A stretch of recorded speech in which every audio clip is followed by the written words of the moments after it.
Welcome back, everyone, to episode 11 of the It's Coming podcast. UConn sweeps the week, playing one of their best games of the season against Marquette and gutting out an ugly game against the Hoyas. Not necessarily the best two wins of the season for UConn's resume, but two important ones nonetheless. UConn now certainly controls their own destiny as we make the turn to the final week of the regular season. Your host, Matt Gepfert, and I will break down what went right for the Huskies and how a certain guard has helped UConn into prime position to lock down the 3 seed in the Big East. All that and much more on episode 11 of the It's Coming podcast, starting right now. Kemba Walker, step back, Walker, Cardiac Kemba! And the Huskies are the top dog in 2011. El Amin comes over and says, we shocked the world. Bounce, up ahead to Buckner, to the rim, and a ball! You know, people better get us now. That's all. You better get us now, because it's coming. Well, first, let's start with the Georgetown game. That first 5 minutes, it looked like UConn was going to wax them. UConn scores the first 10 points of the game and had 12 points by the U16 timeout. And honestly, how often can we say that about this team? The last 5 minutes, they played like themselves, and they controlled the game and ended up with what I would believe was a 13-point victory. And the 30 minutes in between was, well, not great. Talk about a slogfest. Yeah, UConn scored 10 points in the first 4 minutes and only 12 in the next 14. Got one word for that, and that word is spelled Y-I-K-E-S, yikes. The Huskies had a 6-minute and 40-second scoring drought in that stretch, and against good teams down the stretch, you know, that just can't happen. Yeah, and that allowed Georgetown to get back into the game. We saw 14 lead changes, and 7 times the score was tied. Second half, and the story behind this win was largely the RJ Cole show. 17 points, 6 steals, and 7 assists, and 5 rebounds in the game. He carried the team throughout the second half. My favorite play, though, was in the second half. James Bouknight hits the nail in the coffin 3-pointer. Yeah, that one. The one where he pointed to his wrist after and said, it's winning time, folks. UConn had 14 turnovers in the game. 11 of them came in the first half. They put up 45 points in the second half after just 25 in the first, and they closed the game out on a 30-16 run. Ended up being a comfortable win, 70-57. You know, Bouknight capped it off with a nice dunk at the end after he beat the press and just said, good night, Hoyas. Yeah, one thing that was concerning to me about this game for certain parts of it was that Bouknight, and parts of it didn't really look like he had his handle. He couldn't beat guys off the dribble like his usual self, and at points of the game, his body language was noticeably poor. However, against Marquette, he looked like his old self again and was smiling a lot. No concerns anymore. We'll talk about that later. All in all, UConn gets a win they absolutely had to have. Then come Saturday, take on Marquette. Really a tale of two performances this week. Yeah, this game was one of their best performances of the year, especially when you consider the slow start the first 5 minutes. It's quite the feat that the team was up 17 at halftime. Bouknight and Cole carried the load for the Huskies with 45 points between them, and that's exactly what you need as we turn the calendar to March. And Hurley talked about, the duo of Bouknight and Cole pregame in his presser for the Seton Hall game. He made a comparison to just how in rhythm and reliable Bouknight and Vital were at the end of last season. We all remember that run. They won the last 5 games of the season. Vital was making a run for conference team, first team all conference. Bouknight was really certifying himself as a stud. And now, UConn's got that next backcourt duo. It's Bouknight again, but now it's RJ Cole really starting to step up. Yeah, and that's obviously going to be the key to success, the great backcourt that UConn can have. So the greatest thing about this game is Bouknight looked like himself again.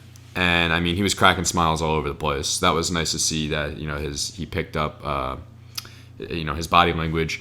RJ ended up winning Big East Player of the Week for his efforts. The rest of the team also chipped in, 6 other players scoring. Poly added 9 from behind the arc. 17 fast break points, and at one point the Huskies led by 20. So, it's domination, especially considering how slow they were against Georgetown. I think they might have only had 2 or 4 fast break points against them. And when I think about this Marquette game, this is the blueprint for a UConn win. It starts with a fantastic night from the backcourt. Look at the stats. A combined 18 of 29 from Bouknight and RJ. I'm no math major, but that's better than 60%. They put up 45 points between the two of them. Anytime you're going to get production like that from RJ Cole and James Bouknight, you're going to win the basketball game.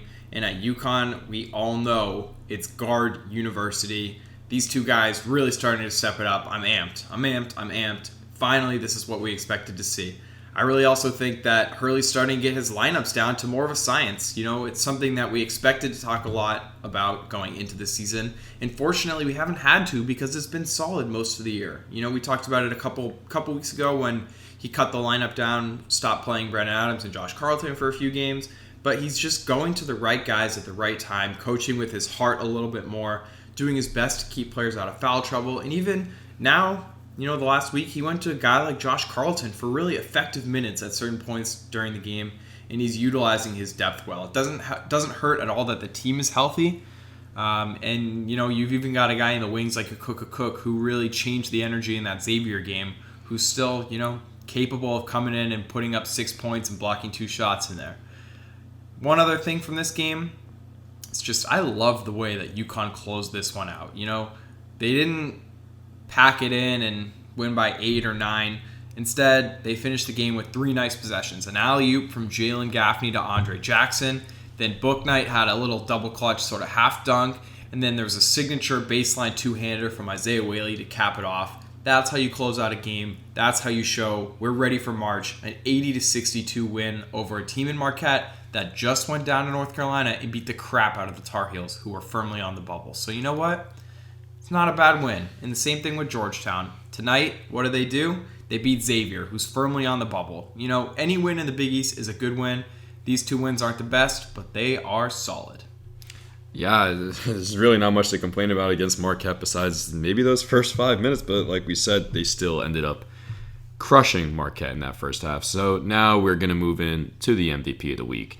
And Noam, I think you owe someone an apology, so I'll let you go. Yeah, sorry, RJ Cole. Last week I said that you'll never be the MVP of the week when James Bouknight's on your team. Quickly, I'm having to eat my words. I've been tough with the criticism all along of RJ Cole. I mean, to be frank, we all had ridiculously high expectations for him. We all heard about how prolific a scorer he was at Howard. This is a guy who's tough. He played for Hurley.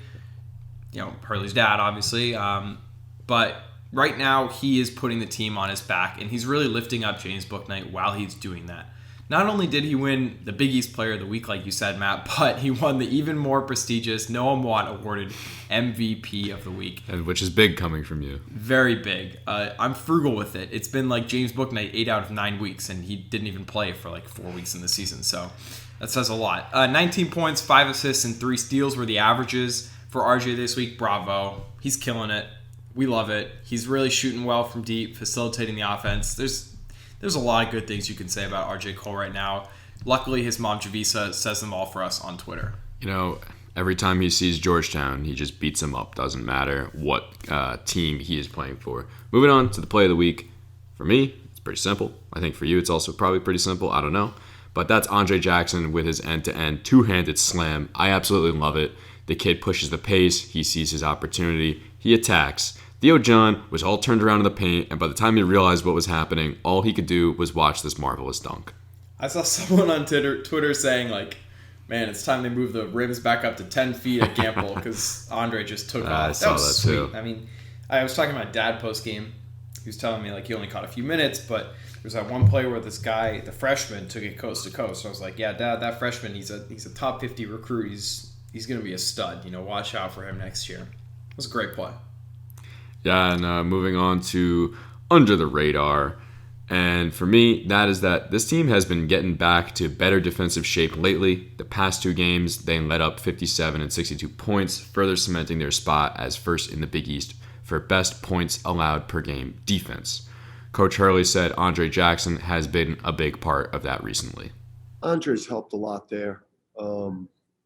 That's where even, when he's not scoring, and we want him to be more aggressive, looking to create offense because he's such a beautiful passer. But, he's helped our defense a lot. I think we had a bad stretch of games where we were soft defensively. And, we saw what playing soft defensively does to your, to your chances of winning and losing. So I just think, the team just understands at this point how important defense is, and I think Andre's helped a lot. Yeah, I mean, it's, when you put a 6'7", freakish type of athlete with, that type of length on the court, it makes it harder. It just shrinks the court for the offense, and it's disruptive. He could guard multiple positions, and like this is a guy that, again, like missed the entire preseason pretty much, and which hijacked the beginning of his year, and then had the fractured wrist, or else he would have been doing this a while ago. As for my under the radar of the week, UConn went 25 plus minutes without a turnover in the Marquette game.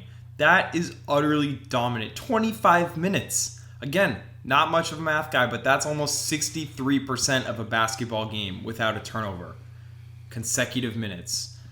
They ended up with just 7 turnovers overall, 12 assists. It's a pretty good ratio for the team, and I credit a lot of this to the rise of RJ Cole and just the better offense we've seen in general over the last couple of weeks. Teams moving the ball better, playing with better pace. They're really just starting to put it together on offense, and if they can do that, coupled with the defense you were just talking about, this is a team you do not want to face in March. Moving to hot take overreaction of the week. My hot take, it's pretty hot. It's that James Bouknight and RJ Cole are the best backcourt duo in the Big East. UConn is guard U, and this is the next great duo. It's really a shame fans won't be there at all this season for these guys. There will be limited fans in attendance tonight against Seton Hall, but they have the potential to make a great run in the postseason. Matt, is that too hot a take? It depends on who you ask. You know what? For me, that's not a hot take. It could be, I guess. It depends on who you ask, but either way, I have to love the take. Gonna move on to get him next time. Noam, what do you have? I have Isaiah Whaley again, and it's not that he's been bad.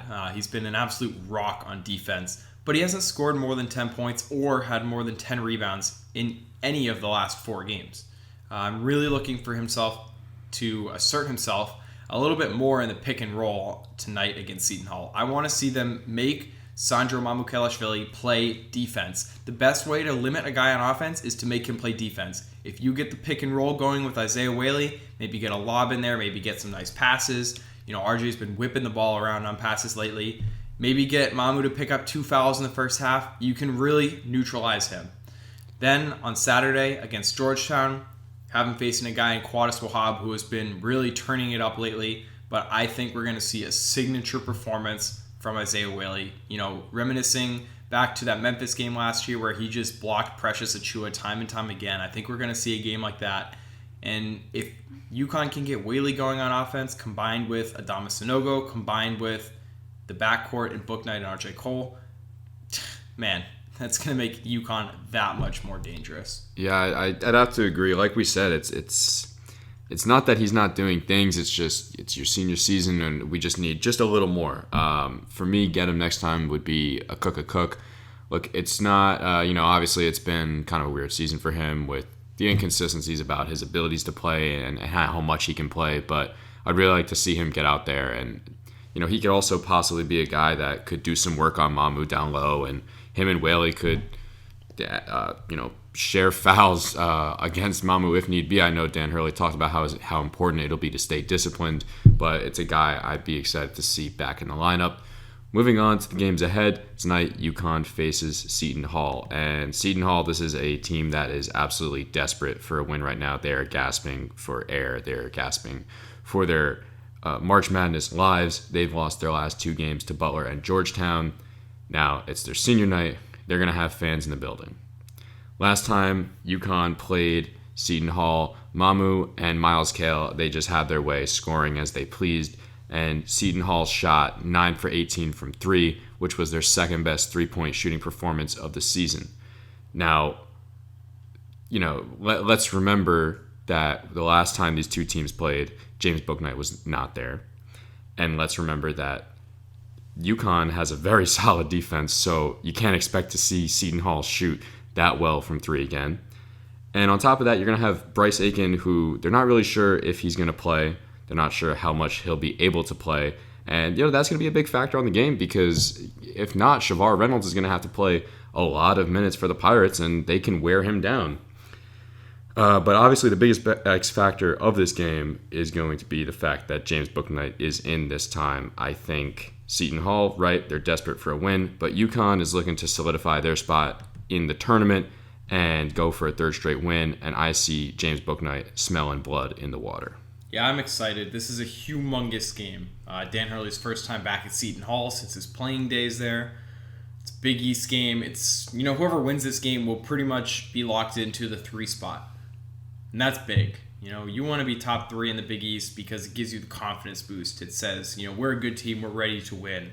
And it helps you avoid the number 1 seed overall in the tournament time until the championship round. It's also exciting that there's going to be fans in the building. I think a lot of UConn fans, I know, Matt, we were talking about this earlier. I personally think a lot of UConn fans are going to be inside the Prudential Center. And if we hear a UConn chant, man, I'm going to go nuts. That would be just electric. That would be such a big FU to Kevin Willard and, his, oh, we don't want UConn. Yeah, well, thanks for Dama Sanogo. Clearly you didn't want him either. Yeah, I'm looking forward. Hopefully we could hear a UConn chant or two in the building. I am a little, I'm a little cautious about how many fans are actually able to pack it, but we'll see. And then, of course, UConn finishes their regular season against Georgetown, a team they only just played a week ago. I think, we've seen Georgetown can be a tough team to play. They, like I said, there was how many different lead changes, and for a while they kept having a tied score. But I think this time around it'll be a different story. Maybe UConn a little better of a more wire-to-wire win, a little more consistent. Certainly hope so for their last tune-up game before the Big East tournament. Yeah, the Georgetown game is going to be all about focus. It's going to be senior night, which will look weird. We didn't see it for the women because the women didn't have any seniors this season. But, what's it going to be like for Tyler Pauly, for Isaiah Whaley, for Josh Carlton? Are those guys going to be able to have their heads in the game? And if UConn can ratchet up the focus and can, just lock it down, one more game before we get to Madison Square Garden, they're going to be in good shape because Georgetown, while they have some good wins this season, while they've been, turning it up lately, they're not as good a team as UConn, and there is no way in heck that they should come into Gamble Pavilion on Saturday in the final regular season game and beat UConn. So I'm feeling good about that one. Before we close this episode, we're going to send it to our Hurley Juice moment of the week, this time brought to you by James Bouknight. James, with all these games being so important down the stretch, what's the team's mindset kind of going into these games? Kill or be killed. That's all for this episode, folks. UConn travels to Seton Hall tonight for a 6:30 tip-off on FS1. They'll host Georgetown Saturday at noon on CBS. The magic of having games on television and not ESPN+. Anyways, it's time to start making statements for seeding, folks. If UConn can win these last 2 games of the regular season, they're going to make a good case for, an 8 seed, a 7 seed come the NCAA tournament time, and they're going to feel good heading into New York City for the Big East tournament. Thanks for sticking with us to the end. We'll talk to you next week for a Big East tournament preview. For Matt Geffert, I'm Noam Watt. You've been listening to episode 11 of the It's Coming podcast. Go Huskies.